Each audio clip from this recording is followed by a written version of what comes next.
Muito bom, vamos lá. A gente anda Daf Kav Dalet Amud Aleph. A gente trouxe a opinião de Rabi Rav Meir no Daf Kav Gimel. Se eu posso usar animais como parede da sucá, de acordo com o Rabi Meir, é proibido usar animais, de acordo com o Rabi é permitido. E a gente tentou entender qual o motivo de Rabi Meir, porque ele proibiu usar animais como parede de sucá, e foram trazidos dois motivos. Um motivo em nome de Rabi Meir é porque o animal pode fugir. E o outro motivo é porque talvez o animal vai morrer e cair, certo? Essas foram as duas explicações dadas. Agora, eu pergunto a Gemara, de acordo com essas duas explicações, Ben le'amad amar shematamut, tanto de acordo com a opinião que falou que o risco é que o animal morra, Ben le'amad amar shemativrach, e tanto de acordo com a opinião que falou que o risco o que é que o animal fuja, mideoraita mechitza mealei, verabanano de gazruba. A priori, pela Torá, está válido, está ótimo, certo? Pela Torá, o animal pode ser usado de parede. E Rabanan suspeitaram, talvez o animal vai fugir, talvez o animal vai morrer, e proibiram. De forma geral, o animal, a priori, pela Torá, poderia ser usado de mechitza, não tem problema nenhum usar um animal de parede. Se for assim, ela meata, se for assim, de acordo com o Rabi Meir, pela Torá é válido, só que Rabanan suspeitaram que no caso específico da sucá o animal pode fugir ou morrer, le Rabi Meir te também mexeu um golal, porque de acordo com o Rabi Meir, se eu coloquei um animal como cobertura de um túmulo, ele não se impurifica. A priori, de acordo com o Rabi Meir, ele falou que se eu coloco um animal como cobertura de um túmulo, o golal, o animal não se impurifica, ou seja, o animal nunca é chamado de mechitzá, o animal nunca é chamado de cobertura, por isso ele não se impurifica em cima do túmulo e ele não pode ser usado na sucá. Agora, se a gente vai falar que, de acordo com o Rabi Meir, pela Torá, o animal sim serve de mechitzá, só que Rabanan Hasheshu, Rabanan suspeitaram que talvez o animal vai fugir ou morrer, então tá bom que na açúcar não uso, mas com relação ao golal, com relação a usar ele como cobertura do túmulo, ele deveria sim se purificar. Allah matnan, porque daí na Mishnah Rabiuda também mexe um golal, Rabi Meir metaer. Porque a gente encontra então na Mishnah que, de acordo com o Rabiuda, o animal se purifica por golal, e de acordo com o Rabi Meir, não. Parece que não é só um risco, uma suspeita de que o animal vai fugir ou morrer. Parece que tem algo essencial no animal que faz com que ele não seja chamado de mechitzá. E aí ele não serve de parede para açúcar e ele não se impurifica como golal. Ele amaravacha baraco, por isso fala ravacha baraco, o motivo de Rabi Meir é outro. Não é que talvez o animal vai fugir ou morrer. Kassavar Rabi Meir, kol mechitzá shomedet beruach eina mechitzá. De acordo com Rabi Meir, toda mechitzá, toda parede que ela depende do ruach, ela depende do espírito para ficar de pé, ela não é chamada de mechitzá. Então, um animal que ele só fica de pé porque ele tem vida, mas se ele morrer ele cai, não serve de mechitzá, não serve de parede para açúcar, e se colocou ele em cima do túmulo, ele não recebe tumá.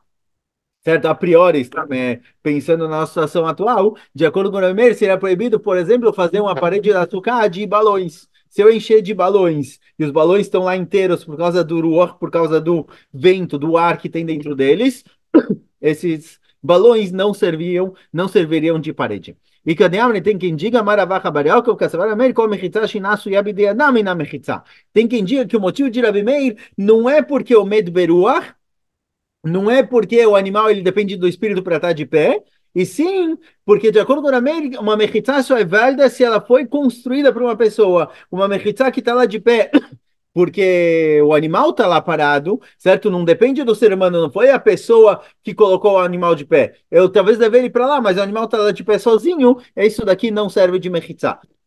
Eu poderia usar como chama? Uma, algo que não é vivo. Uma árvore, por exemplo, uma árvore eu poderia usar sem problema, porque não é que a árvore está lá de pé por vontade própria. O que Rameir vem dizer é que a parede tem que ser parede por vontade do ser humano. Eu coloquei a parede lá. Se a parede está lá de pé por vontade própria, porque o animal está lá de pé, então isso não serve de mechitza. Agora, qual a diferença se depende da vida do animal ou se depende da vontade do animal? Mas bem, cabená, deu com a benota fuar. Nosso caso, falar que a diferença entre os dois casos é se eu usar balões, certo? Node é um tipo aqueles que eles usavam para levar água de um lugar para o outro, fugiu o nome.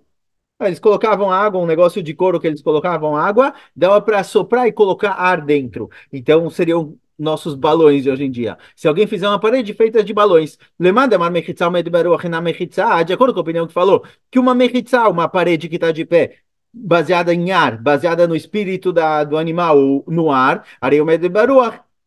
Aqui também, esse nó dele só está cheio de ar, o que mantém ele de pé, o ar que está dentro dele. Então ele não serve de mechitzá. Lemada amar inasu yabnedá, mas quem falou que o problema é porque o animal não está lá por vontade do ser humano, o animal está lá por vontade própria, em arei, asuyabnedam. Mas balões foram enchidos pela pessoa, a pessoa encheu os balões e colocou lá. Então valeria de mechitzá, certo? Essa seria a diferença entre os dois. Vamos lá, Kavdalet Amud Bet.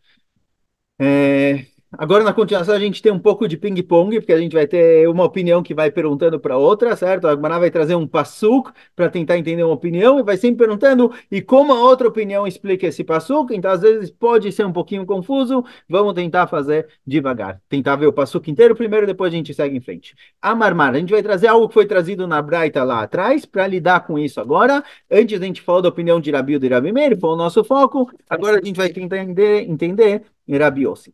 Mishum Rabi Yossi Aglili Amru Afen Kotvi Malav Gitei Nashim. Rabi Yossi Aglili falou que é proibido pegar um animal, escrever o get no animal e entregar para a mulher. O get ele tem que ser escrito em algo não vivo. Maitama de Rabi Yossi Aglili. Qual é o motivo de Rabi Yossi Aglili? Então vamos ver o passo primeiro para começar a entender. Está escrito no passuco o seguinte, que Ikar Ish Isha, alguém que casou com uma mulher, o lá, teve relações com ela, quer dizer, se tornou esposa dele, consumou o casamento.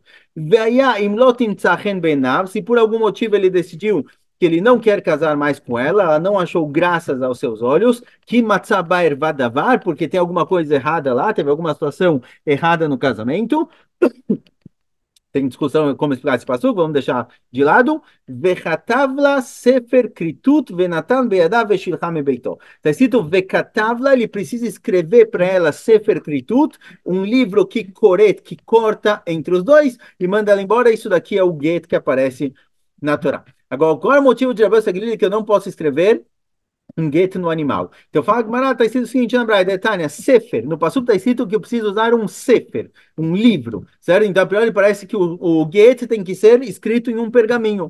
Em Lela Sefer, a priori do passuco parece que o get tem que estar escrito num pergaminho, não precisa ser um livro mesmo, mas um pergaminho. Minain Lerabot Kol Davar, de onde eu sei que qualquer tipo de lugar onde eu posso escrever também está válido, Talomar Vekatavla Mikomakom. No passuco está escrito Vekatavla Sefer.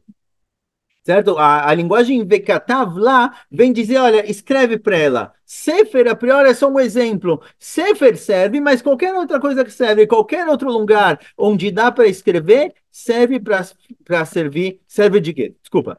Em que mata no Lomar Sefer. Agora, se está escrito no Passuco Vekatav lá, que o principal é que esteja escrito, então, a priori, eu posso escrever na parede, posso escrever numa cadeira, posso escrever num pano, posso escrever em qualquer lugar. Então, por que a Torá falou justamente Vekatav la Sefer? Porque a Torá especificou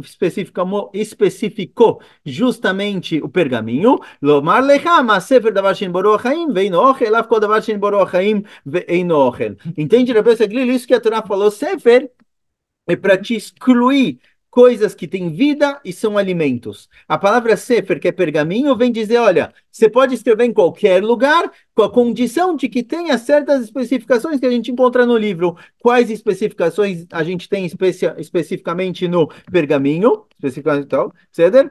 A gente tem o fato de que ele não tem Ruach Haim, ele não tem vida, e ele não é comida. Então, todo lugar, todo papel, todo pano, toda mesa, toda parede, tudo que não tem vida e não é comida, posso escrever lá o get. Outras coisas não. Por isso no animal não posso. Verabanan, e agora era Banan que permitiram escrever o gueto no animal, como eles explicam o Passuco, e Katav Basefer, se tivesse escrito no Passuco, Vekatav la Basefer, ele deve escrever o gueto no pergaminho, que de que amart, é realmente como você explicou, se essa fosse a linguagem do Passuco, e ele deve escrever no pergaminho, então entenderia, pergaminho vem excluir coisas que têm vida ou são alimentos. Acha dertiv sefer, agora está escrito um passuco, vekatav la sefer. Ele tem que escrever para ela um sefer. O que quer dizer escrever um sefer? Não está falando do material onde o gueto está escrito. Está falando do que tem que ser escrito. Lesfirad damim dvarim be'alma udeata. Rabanan entendem, vekatav la sefer significa o seguinte, escreve para ela a história. O que quer dizer história? Escreve para ela, eu, fulano de tal, estou me separando da mulher tal, tal e tal, a gente morava na cidade tal e etc. Ou seja, o Passuco vem dizer o que tem que estar escrito no shtar, o que tem que estar escrito no get, não aonde ele tem que estar escrito. Por isso, de acordo com o Rabanan, eu posso escrever em qualquer lugar. Posso escrever num animal e dar para ela o animal e tá valendo se eu escrever o get lá. Verabanan aí vekatav, mas darshei bei. Agora, de acordo com o Rabanan, que eu posso escrever em qualquer lugar, então o que eles fazem com o pasuk vekatav lá? Rabi Yossi Aglili que falou que a palavra sefer limita, tem que escrever vekatav lá para dizer que eu posso escrever em qualquer lugar. E sefer me limita somente coisas que não têm vida e não são comida. Mas de acordo com o Rabanan, que a palavra sefer vem dizer o que tem que estar escrito, mas escrever eu posso escrever em qualquer lugar. Então, a priori, eu não preciso do pasuk vekatav lá para dizer que eu posso escrever em qualquer lugar. Eu não pensaria que eu não posso isso.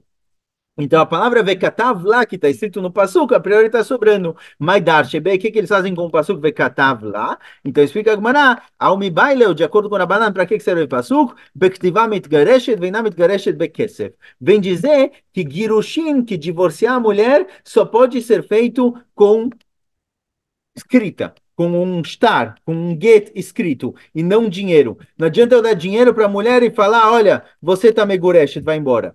Porque eu pensaria que eu posso dar dinheiro para ela e mandá-la embora. Sabe que a data Hamina eu poderia pensar, oi, Veitka Shetzial Evaiá, já que a gente tem uma conexão entre a Yetziá e a Havaiá. No mesmo passuca aparece a questão do casamento e do divórcio. Aparece no mesmo passuca, vem conectar os dois. A Yetziá, a saída da casa, o divórcio, e a Havaiá, a construção, a criação do casamento.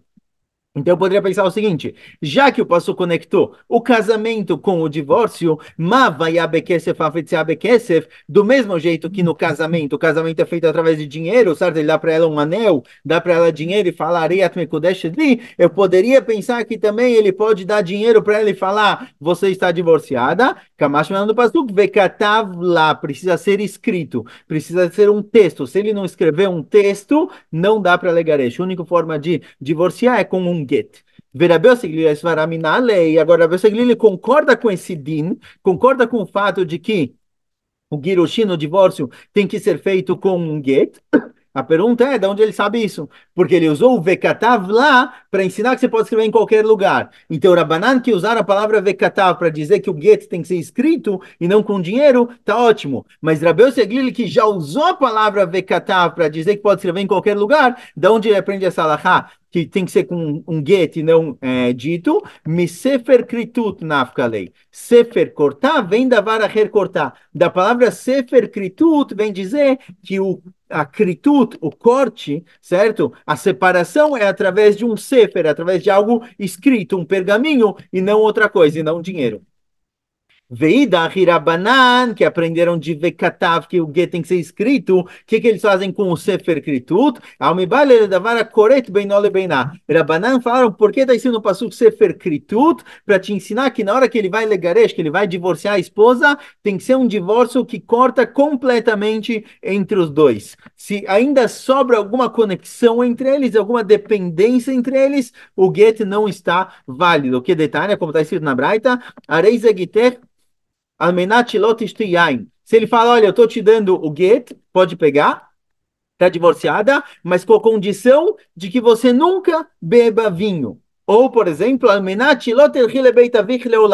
ou ele fala com a condição que você nunca vai para a casa do seu pai. Se você beber vinho ou for para a casa do seu pai, o get está anulado. Então, já que ele condicionou o get com uma condição eterna, digamos assim, para sempre, isso faz com que Enzekritut faz com que não tenha uma separação completa entre os dois. Eles ainda estão conectados, estão dependentes um do outro. Ela nunca vai poder beber vinho por causa do casamento. Nunca vai poder ir para a casa do pai por causa do casamento. Então, não teve uma critud, não teve um corte total, por isso não é get. Agora, se ele for mas se ele deu get e falou, olha, você está divorciada, pode ir embora, por 30 dias não beba vinho, ainda assim está valendo. O get está valendo porque não é uma conexão eterna, é só para 30 dias. Veida Hirabiosi, que usou a palavra Sefer Kritut para te dizer que Sefer cortar vem da vara cortar, que o que pode separar entre os dois O que pode é, o que faz o get tem que ser um get,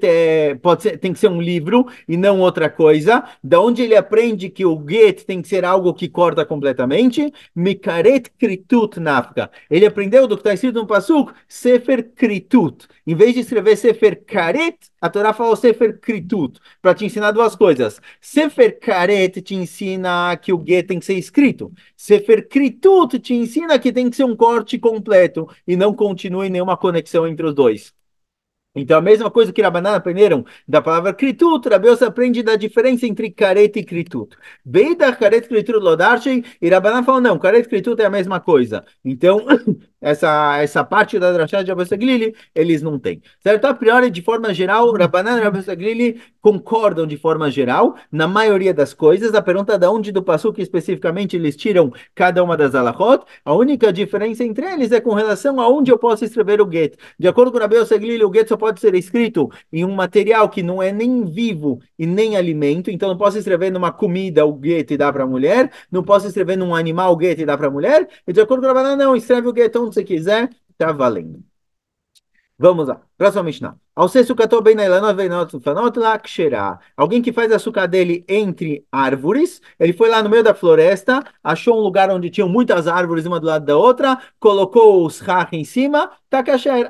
As árvores servem de parede para açúcar. Obviamente, elas têm que ter o tamanho necessário, elas têm que estar bem fechadas para ser uma parede, elas têm que cumprir as alahot de parede, mas árvores servem de parede para açúcar. Não tem problema. אמר רב אחא בר יעקב, כל מחיצה שינה יכולה לעמוד ברוח מצויה אינה מחיצה.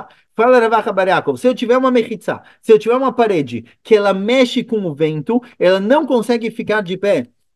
Quando tem um pouco de vento, ela não é chamada de mechitza, certo? Baseado nisso, a gente entra em toda aquela discussão com relação ao Sukkot de hoje em dia, que se eu colocar só o pano e não passar o fio, o pano, muitas vezes, se bate um ventinho, ele vai para um lado e para o outro. E mesmo que eu prenda em cima e embaixo, já que ele não é muito esticado, ele acaba indo, às vezes, uns 10 centímetros para dentro e 10 para fora. Ele tem uma movimentação muito grande. De acordo com o Rav Acha bar Yaakov, assim, uma mechitzá dessa que mexe com o vento não serve de mechitzá. Mesmo que quando não está ventando, o pano está parado, já que ele se mexe com um pouquinho de vento, isso invalida ele como parede. Por isso a gente passa aqueles fiozinhos e aí o fio transforma ele em parede. E se eu tiver também, por exemplo, uma açúcar, tem sucot que esse pano ele é feito especificamente para açúcar. Então eu coloco o pano lá e o pano fica bem esticado a ponto de que quando bate vento ele não se mexe, ou mexe bem pouquinho, alguns centímetros, menos que 10 centímetros, mexe muito pouco, também está em ordem. O problema é um pano que mexe demais.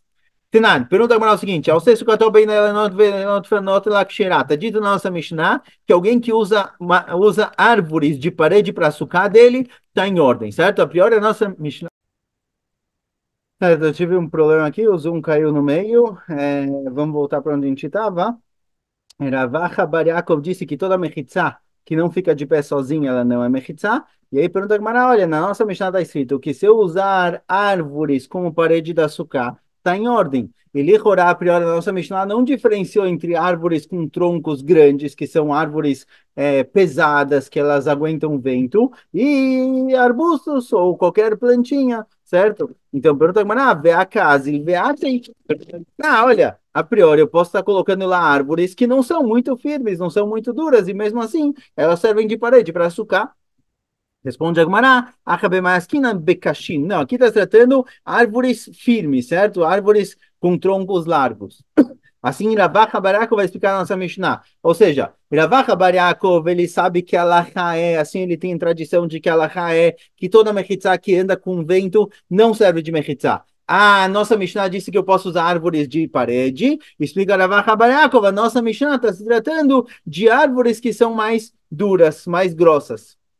Pergunta a Gemara, veí canofô. Pergunta a Gemara, tá bom que tem um tronco largo, mas às vezes a árvore tem um tronco um pouco mais largo e firme de 10, sei lá, 50, 60 centímetros, e depois começam os galhos. Na parte dos galhos, ele é um pouco mais leve, o vento movimenta ele, mesmo assim serve de sucar. Responde a Gemara, de Avid leibe utza vedafna. Está falando, não, pode ser que tem galhos que são um pouco mais soltos, mas eu amarrei, eu prendi bem esses galhos com outros galhos, com plantas, etc., e deixei eles firmes e não movimentando. Ou seja, mesmo que seja uma árvore baixinha, que tenha galhos que se movimentam, eu prendi os galhos. E aí não movimenta. Pergunta a Gemara, Yahi, mas Lemeimar, pergunta, mas assim, qual o redor da nossa Mishnah? Se a Mishnah está tratando em árvores com troncos bem grossos, ou mesmo que não sejam tão grossos, eu prendi para ele não se movimentar, o que, que a nossa Mishnah vem lechadesh? Que árvore serve de parede? Qual o hidush? Que vem ensinar? Responde aí, mal de tema que eu poderia dizer, Nixor de Beilan, Kamashmelan. O Hidush é que eu posso usar árvores de parede para açúcar. Por quê? Eu poderia pensar que eu não posso usar árvores de parede para açúcar, porque Rabanan proibiram usar uma açúcar no Shabat e no Yom Tov. É proibido subir numa açúcar no Yom Tov, por exemplo. A gente viu sobre uma açúcar, que ela é uma açúcar na árvore, que ela se apoia na árvore. Não posso subir nela no Shabat e no Yom Tov. Então, eu poderia pensar que do mesmo jeito que eu não posso usar açúcar, eu não posso usar a árvore no Shabat e no Yom Tov, assim também uma árvore que está de parede para mim açúcar, eu não posso usar ela no Shabat e no Yom Tov, que é mais que sim. Embora uma açúcar na árvore que depende da árvore para ficar de pé, não posso entrar nela no Shabat e no Yom Tov, uma açúcar que é feita entre as árvores, ela é no chão, e as árvores são somente as paredes, posso usar ela no Shabat e no Yom Tov. E não ter o risco de eu acabar me apoiando nas paredes.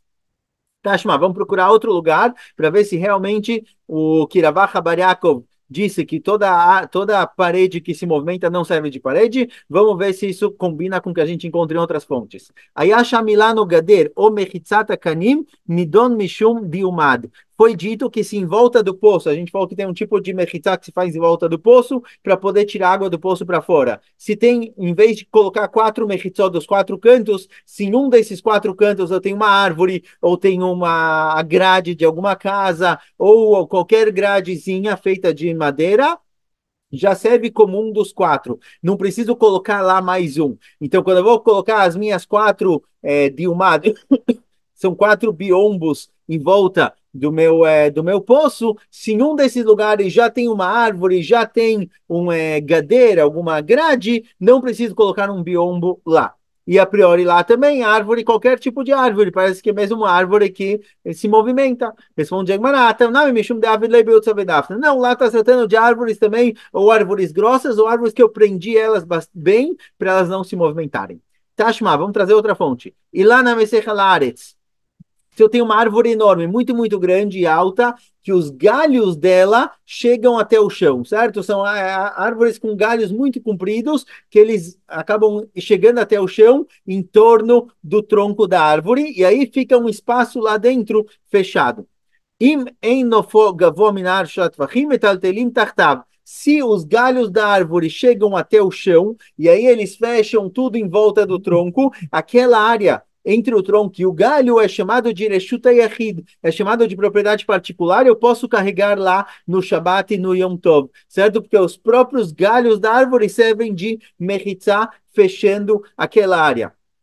Amai, por que os galhos da árvore servem de mechitzá? A casa e eles se movimentam, os galhos se movimentam, não deveriam servir de mechitzá. Responde a Gemara, Atamnami David Lebeu Tzavedavna. Está se tratando que eu prendi os galhos para eles não se movimentarem. Por isso, ele serve de mechitzá. Pergunta a Gemara, Yahi, se realmente está se tratando que é uma árvore com galhos muito compridos, e eu prendi bem os galhos a ponto deles não se movimentarem, ou seja, são mechitzot como se deve, nitaltel bekulei. A priori, não importa o tamanho dessa árvore, mesmo que eu tenha uma árvore daquele do tamanho de um campo de futebol, igual tem lá no Nordeste do Brasil, aquela árvore de caju que ela fica entrando e saindo em vários lugares, a priori, eu deveria poder movimentar dentro. Eu tenho tudo fechado de galhos em volta, todos os galhos fecham como mechitzó. Deveria poder movimentar no Shabat, carregar nessa área inteira, não importa o tamanho. Alama maravuna Rav Yoshua. Se for assim, por que falou Ravuna Rav Yoshua? Em metaltelim boela beit seataim. Porque foi dito que eu só posso carregar numa região limitada de Beit Seataim. CA é um volume de plantação. Seataim, Beit Seataim é uma área É um terreno que a área dele é suficiente para plantar duas seot, dois seataim, certo? Plural de seá.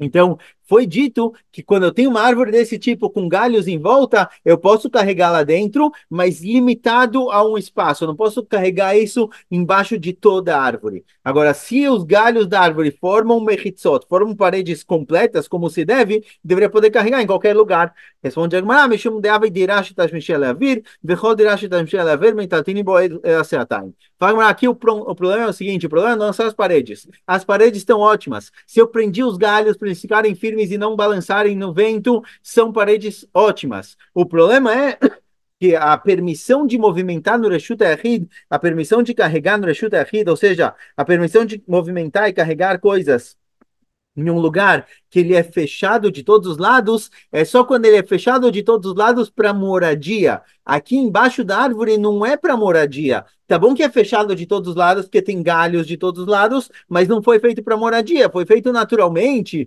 ou só para passear lá. Quando não é feito para moradia, a permissão de movimentar ela é limitada. Eu só posso me movimentar um tamanho numa área específica.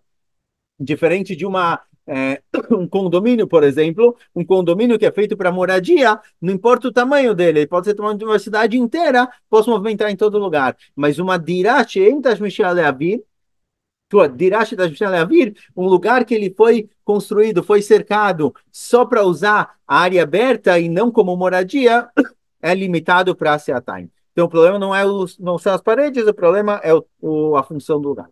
Tashma, vamos trazer outro lugar. שבת בתל שהוא גבוה 10 והוא מ400 עד ביצתיים, וכן בנקע שהוא עמוק 10 והוא מ400 עד ביצתיים, וכן כמה קצורה ושיבולת מקיפות אותה, מלאכת כולה וחוץ לה 2,000 אמה.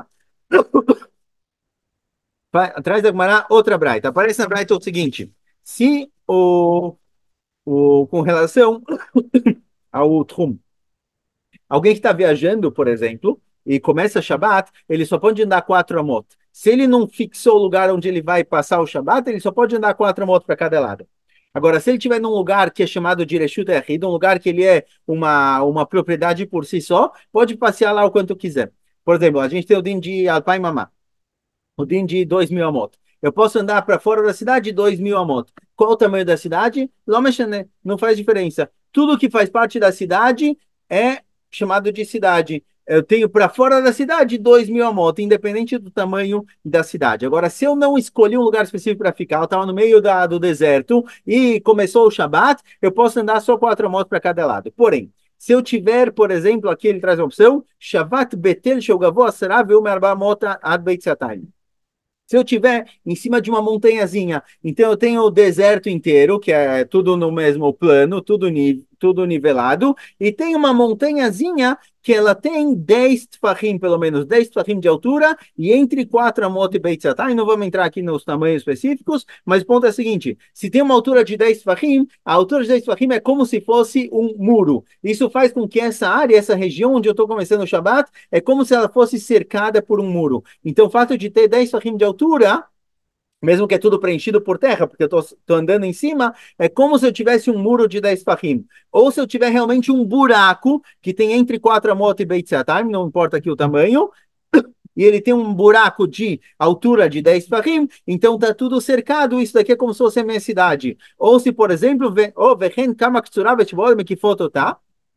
ou se, por exemplo, eu estou num campo de trigo ou de qualquer tipo de centeio ou qualquer coisa, e tem um buraco enorme, tem um quadrado no meio que já foi colhido. Então, quem está lá dentro, ele está no chão, e em volta dele, se ele olha em volta, ele vê todos os trigos de pé.